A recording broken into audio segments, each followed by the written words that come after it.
Sydney. Let's talk about Korean stocks because Korea is in focus just this hour, just about 25 minutes ago, a surprise rate cut coming from the central bank, the Bank of Korea, lowering interest rates, whereas economists, most of them thought they're going to hold steady, at least at this meeting. Let's get to Yoon, who's watching the action from Seoul. Yoon, so what's been the reaction so far? I'm guessing it's pretty positive.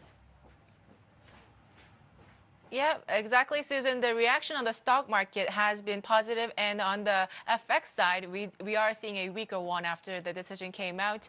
We got a rate decision by the Bank of Korea about half an hour ago, and the Bank of Korea's cut its benchmark rate to an all-time record low of 1.75%. So after this is after the BOK holding rates at 2% for 4 consecutive months. So this was a very big surprise for most of the economists who had expected there to be no change this time around. We are now at an all-time low, and again, market reaction to this is positive, with markets trading higher. Markets are seeing this as the Bank of Korea's efforts to prevent the Korean economy from going into deflation, and also to maintain the signs of economic growth that we have been seeing in recent data.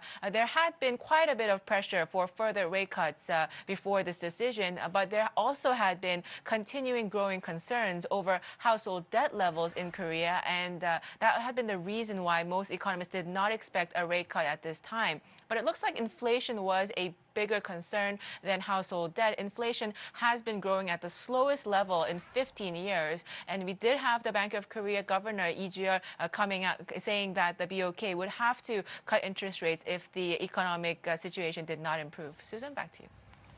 All righty. Thank you so much. There you go, Yoon in Seoul. So we are seeing the rate